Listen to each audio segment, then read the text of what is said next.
selamat pagi, salam sejahtera buat kita semua. Hai, perkenalkan, saya Ibu Rosita, ngajar Bahasa Indonesia. Kali ini kita belajar Bahasa Indonesia kelas 7, paket B. Oke, materi kita yang pertama adalah tentang teks deskripsi. Nah, modul yang kita gunakan adalah modul 1, unit 1 dan 2. Langsung saja tentang teks deskripsi. Pengertian dari teks deskripsi itu adalah teks yang berisi penggambaran suatu objek, tempat, atau peristiwa yang terjadi tertentu kepada pembaca secara jelas dan terperinci. Nah, alih-alihnya teks deskripsi ini seolah-olah pembaca bisa merasakan apa yang diceritakan oleh orang lain. Itu adalah teks deskripsi. Oke. Mengidentifikasi ciri objek. Nah, ciri objek di sini apa ciri-cirinya? Ciri objek yang pertama adalah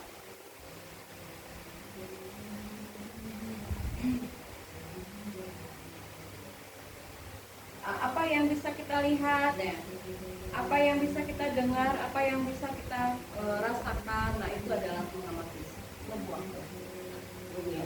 Nah, di sini adalah struktur atau bahasaan dari teks deskripsi. Strukturnya yaitu yang pertama adalah identifikasi atau gambaran umum. Nah, terus deskripsi bagiannya apa, kesimpulannya atau pesannya apa nanti di dalam pembuatan deskripsi tersebut. Nah, itu kesimpulannya.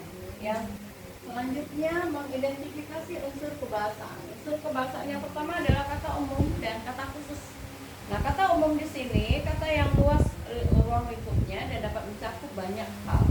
Nah, contoh di sini adalah kata umum dari melihat dan membaca. Nah, melihat dan membaca.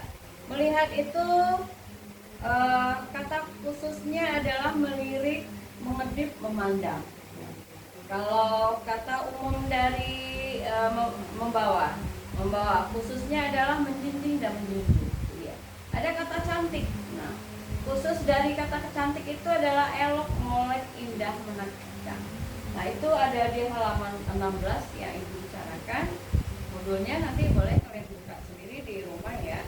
Nah, yang kedua adalah bagian kedua itu kalimat terperinci atau konkret ya. Konkret itu maksudnya memperjelas sesuatu. Nah, contoh nih, ibuku orang yang sangat sabar. Kalimat perincinya adalah ibu tidak pernah mengeluh dengan keadaan. Sejak ayah meninggal, ibu yang mencari nafkah untuk kami. Nah, itu salah satu contoh kalimat perincian konkret. Yang ketiga, kalimat yang menggunakan serapan panca indera. Nah, ini maksudnya adalah panca indera itu apa saja? Ada lidah, ada telinga, ada mata ya, ada kulit kita. Nah, itu sangat penting dalam sebuah teks deskripsi. Nah, contohnya nih, angin semilir membelai rambutku. Nah, itu adalah indera peraba. Aroma melati memenuhi ruangan ini. Nah, itu indera penciuman. Pohon kelapa bergemerisik ditiup angin, itu indera penglihatan. Baju yang dipakai sangat cantik berwarna biru, itu indera penglihatan juga. Oke. Ada indera perasa ya, indera perasa rasa gula adalah manis. Nah, itu kita merasakan rasa. Oke. Nah, selanjutnya unsur kebahasaan selanjutnya adalah kata dengan emosi yang kuat. Nah, apa maksudnya di sini?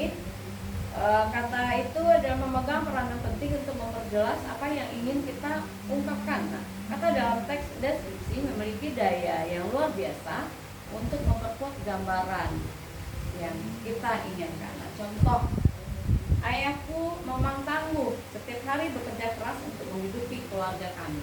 Itu dia, untuk meluapkan emosi yang kuat. Nah, selanjutnya adalah kata berimbuhan. Nah, kata berimbuhan adalah kata dasar yang mendapat awalan, akhiran, dan sisipan. Contoh, pemandangan. Kalau kata pemandangan berarti sisipannya apa? Buat yang pertama adalah pemandangan. Pandang, akhiran, an. Nah, jadinya pemandangan. Oke.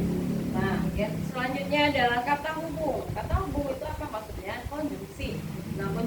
itu terdiri dari apa saja konjungsi? Konjungsi itu bisa berbentuk frasa, klausa, dan kalimat ya. Di dalam konjungsi intrakalimat itu adalah contohnya dan, juga, tetapi, sehingga, lalu, kemudian. Oke, itu adalah konjungsi yang digunakan dalam sebuah kalimat atau satu kalimat saja. Nah, konjungsi antar kalimat berarti konjungsinya digunakan di antar kalimat 1 dan 2 atau kalimat selanjutnya ya, atau kalimat lainnya. Nah, contoh nih, meskipun demikian, oleh sebab itu, oleh karena itu, akhirnya, selanjutnya, lalu, kemudian. Nah, itu dia. Itu yang sering kita gunakan dalam menghubungkan konjungsi yang dihubungkan dengan satu kalimat dengan kalimat lain. Yang tak kalah pentingnya adalah kaidah saat penyuntingan dari teks deskripsi tersebut. Nah, kaidahnya apa saja? Pertama itu adalah penggunaan huruf kapital, huruf besar ya, sama ya, tanda koma, tanda titik pada teks. Nah, tanda koma dipakai itu adalah dalam satu perincian atau pembilangan. Misal nih, Pantai Ora berada di desa Saleman, Kecamatan Seram Utara, Maluku. Tanda koma dipakai di belakang kata penghubung, nah, antar kalimat ya. Terus huruf kapital dipakai sebagai huruf pertama nama diri atau nama diri geografi. Contoh, Pantai Ora, Danau Toba. Nah, itu ujung-ujungnya menggunakan huruf kapital. Seperti nama kita sendiri, saya Rosita Dewi, berarti R-nya huruf kapital, D-nya juga huruf kapital. Banyak lagi contoh yang lain.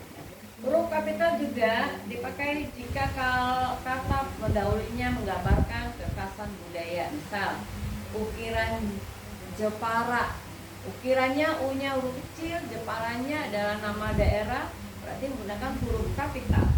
Saru Makassar, Makassarnya nama tempat atau daerah, berarti menggunakan huruf kapital. Selanjutnya kaidahnya adalah penggunaan kata depan dan awalan. Nah, ini harus dibedakan. Kata depan di dan awalan di. Nah, itu perbedaannya ada.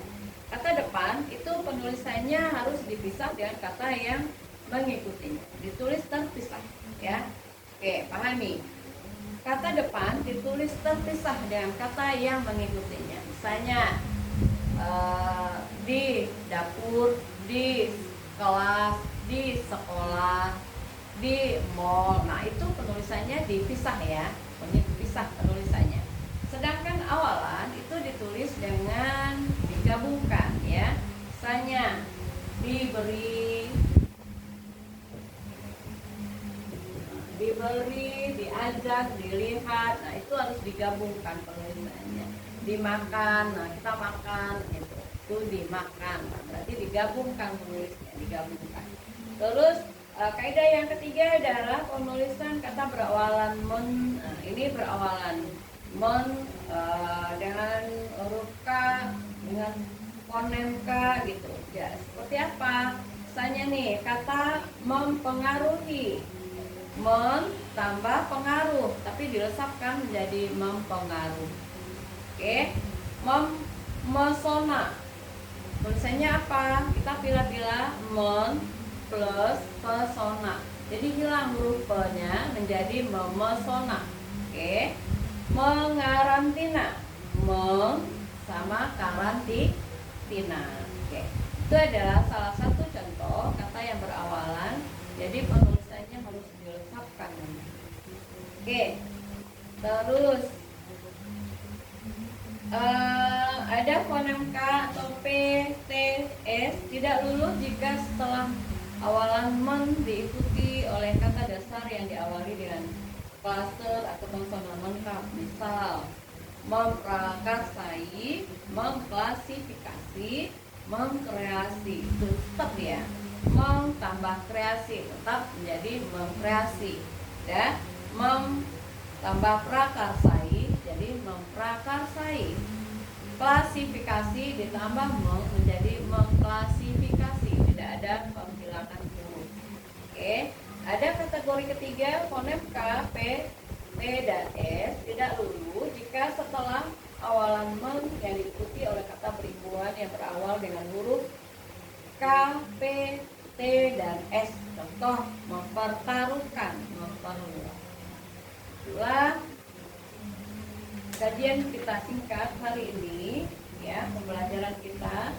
Nah, tugasnya adalah kerjakan pilihan ganda di halaman 22 dan 27, ya. Itu dikerjakan dari soal nomor 1 dan 20. Oke, sampai di sini pertemuan kita pagi ini. Ya, kita lanjutkan pada materi selanjutnya pada pertemuan selanjutnya. Jika ada salah kata mohon dimaafkan. Selamat pagi, salam sejahtera buat kita semua.